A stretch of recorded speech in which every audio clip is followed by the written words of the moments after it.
আসসালামু আলাইকুম, welcome to Ahmed kitchen. আজকে আপনাদের সাথে শেয়ার করব খুবই মজাদার চিকেন ডোনাট রেসিপি। তো চলুন দেখে নেওয়া যাক।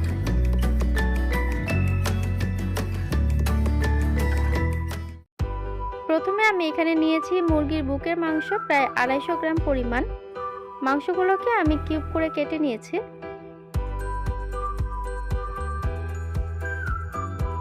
এখন এই চিকেনগুলো ব্লেন্ড করে নেওয়ার জন্য আমি একটি ব্লেন্ডারের জারে নিয়ে নিচ্ছি। এখানে একটি বড় সাইজের আলু আমি সিদ্ধ করে ম্যাশ করে নিয়ে এখন ব্লেন্ডারের জারে নিয়ে নিচ্ছি।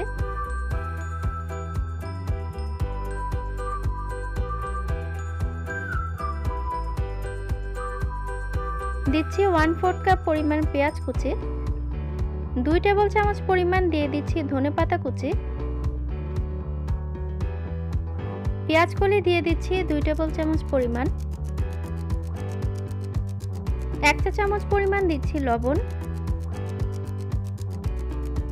1/2 চা চামচ ধনিয়া গুঁড়া, 1/2 চা চামচ পরিমাণ জিরার গুঁড়া, 1 চা চামচ পরিমাণ মরিচের গুঁড়া, 1.5 চা চামচ পরিমাণ দিয়ে দিচ্ছি আদা রসুন বাটা, 1/2 চা চামচ পরিমাণ দিয়ে দিচ্ছি গোলমরিচের গুঁড়া,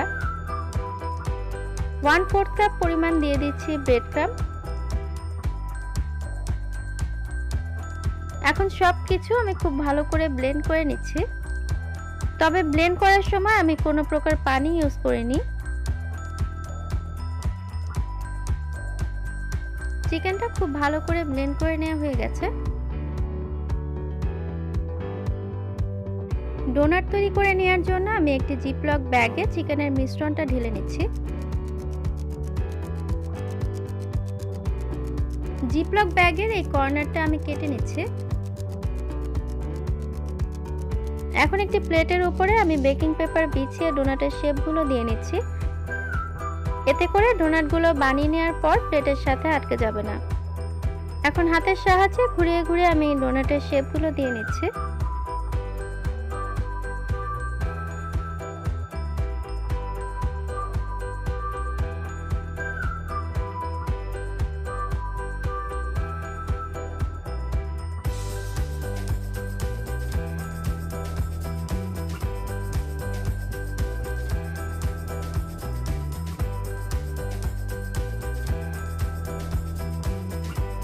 একে একে আমি সবগুলো ডোনাট বানিয়ে নিয়েছি।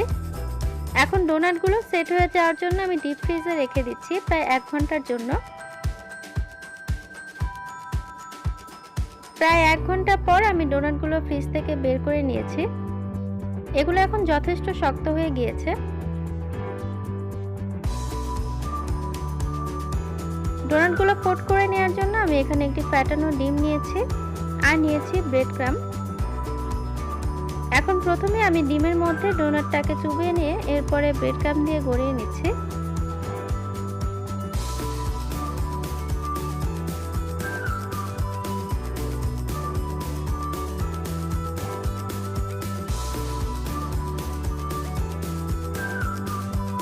ডোনাটের ভেতরের ছিদ্রটাও আমি খুব ভালো করে ব্রেড ক্রাম্ব দিয়ে কোট করে নিয়েছি। আপনারা চাইলে ডোনাটগুলোকে ডাবল কোট করেও নিতে পারবেন।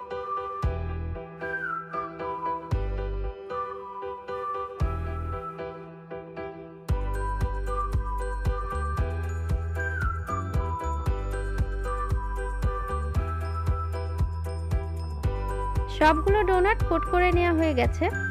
আপনারা যদি ডোনাটগুলোকে সংরক্ষণ করতে চান সেক্ষেত্রে এই অবস্থাতেই ডোনাটগুলোকে জিপলক ব্যাগ অথবা এয়ারটাইট বক্সে ভরে ডিপ ফ্রিজে সংরক্ষণ করতে পারবেন বেশ কিছুদিনের জন্য। ডোনাটগুলো এখন ভেজে নেওয়ার জন্য আমি চুলায় মিডিয়াম আঁচে একটি প্যান বসিয়ে দিয়েছি। ডুবো তেলে ডোনাটগুলোকে ভেজে নেওয়ার জন্য আমি দিয়ে দিচ্ছি পর্যাপ্ত পরিমাণে তেল। তেলটা হালকা গরম হয়ে গেলে চুলার আঁচটা মিডিয়াম লো হিটে রেখে আমি ডোনাটগুলোকে দিয়ে দিচ্ছি।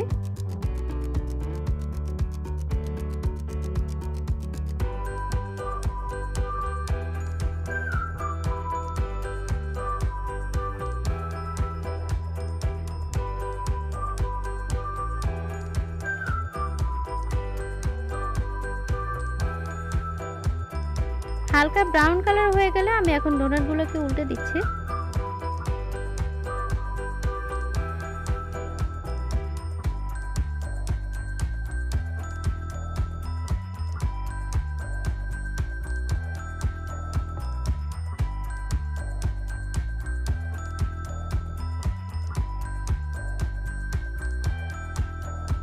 একটু সময় নিয়ে উল্টে পাল্টে আমি ডোনাটগুলোকে ব্রাউন কালার করে ভেজে নিয়েছি।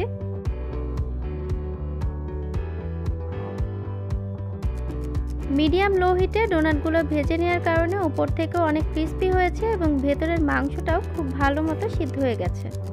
ডোনাটগুলো আমি এখন চুলা থেকে নামিয়ে পরিবেশন করে নিচ্ছি।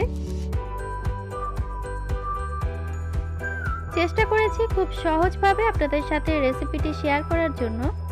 বাসায় গেস্ট আসলে অথবা বিকালে চায়ের সাথেও আপনারা এই ডোনাটটি পরিবেশন করতে পারেন। আশা করছি সবার অনেক ভালো লাগবে। আমার রেসিপিগুলো আপনাদের যদি ভালো লেগে থাকে লাইক, কমেন্ট, শেয়ার করবেন। আর নতুন নতুন আরও রেসিপি দেখার জন্য আমার চ্যানেলটিকে সাবস্ক্রাইব করতে ভুলবেন না।